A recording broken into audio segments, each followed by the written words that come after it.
You know, looking back on some of my previous criticisms of Transformers media, I gotta say, Rid 15 gets a lot more hate than what it actually deserves. It might not have had the best execution, but it had a genuinely cool story idea, even if the execution was kinda this. You think this is funny? In a cosmic sort of way, yes. Well, Mr. Funny Man, is this how you get your sick kicks?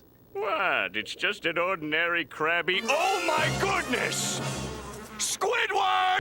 As much as the show was overly formulaic and somewhat boring at times, if there was ever a thing to grace that show and make it something that gives me joy, it would have to be Strongarm. I mean, yeah, a bad bitch who could crush you like a twig and was effectively a female rookie Ultra Magnus was bound to become my second favorite character right off the bat. I want her to be voiced by Susie Meyerson so bad I could literally die.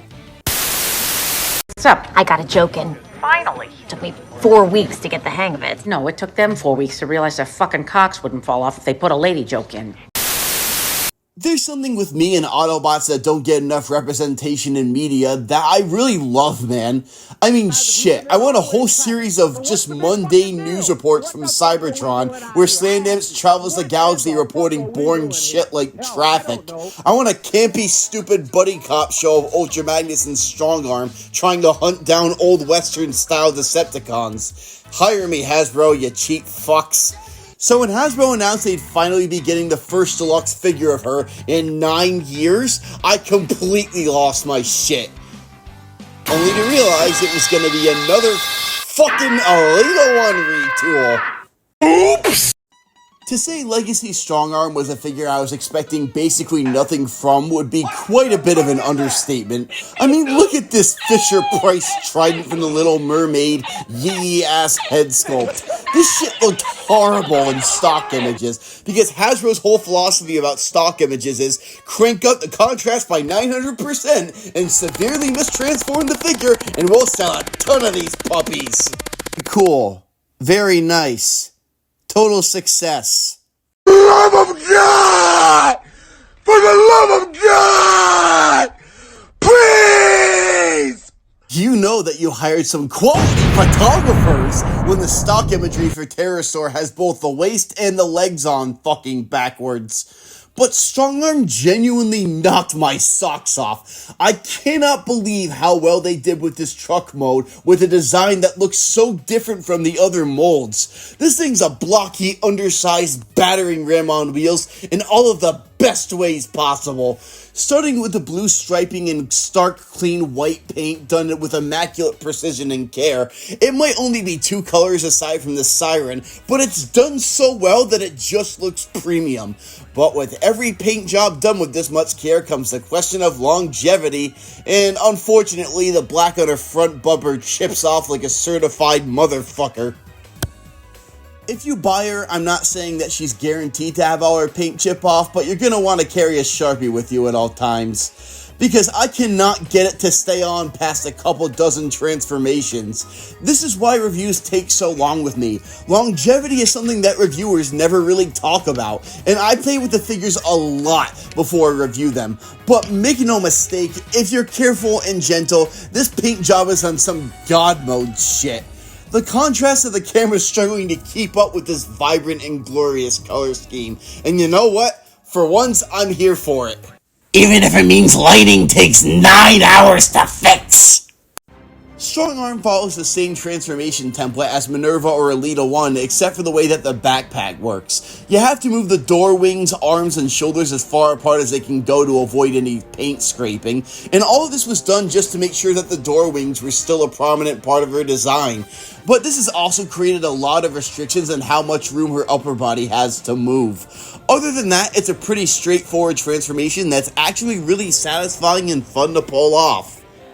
Strongarm's robot mode is an absolute stunner.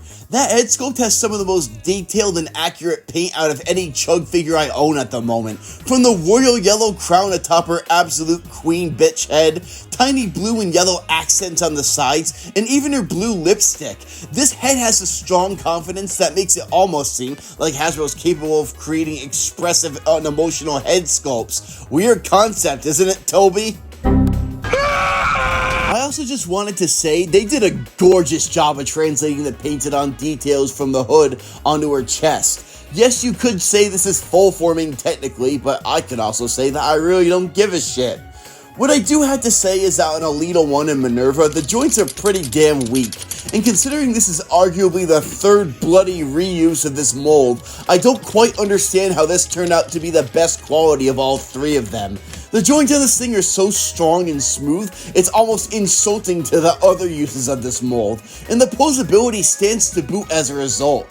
She is a little bit top heavy in some poses, and her upper body does kind of suffer, with some issues clashing into other parts. The forearms and shoulders are on two separate hinges that are practically on top of each other. One of the hinges moves out, and the other hinge moves in, out, up, and down, and it feels like you had to practically fight against her arms to get them to do any sort of poses that involve a puny amount of outward movement. It isn't anything insanely difficult to work with or anything, but it's a lot of work when you're trying to animate these things in unison. The other problem is that the ankles are on some pretty tight detents, so the ankle tilt either wants to sprawl out to assert dominance or stay straighter than me, which isn't straight at all, but it's weird that they're trying this hard. But with a girl who's so rigid and by the book, I think the more by the book military style fighting poses suit her pretty well for the most part. You know, I gotta say, Strongarm is one of my favorite figures to come out of 2023, and I have no idea what happened. Sure, it might be character bias and some degenerate part of me that was given to me by this accursed fan base, but this figure kicks ass, and I gotta say, emergency vehicle transformers almost always crush it. Strongarm is pretty much the definition of why you should never judge a book by its cover, but my God, I can't deny she's the figure that I both never want to put down but never want to touch because I don't want to desecrate that absolutely gorgeous paint job. I do wish the cosmetics were made with some longevity in mind, but her transformation, articulation, plastic balance, and sculpting are all a giant win in my book. If you can find yourself Legacy Strongarm, go and get her as soon as you possibly can. She's neat and I absolutely love her for it. No, I don't want any fucking lemonade. To look like I'm sitting here thinking about some goddamned ass-licking, cock-sucking, dick-whacking lemonade?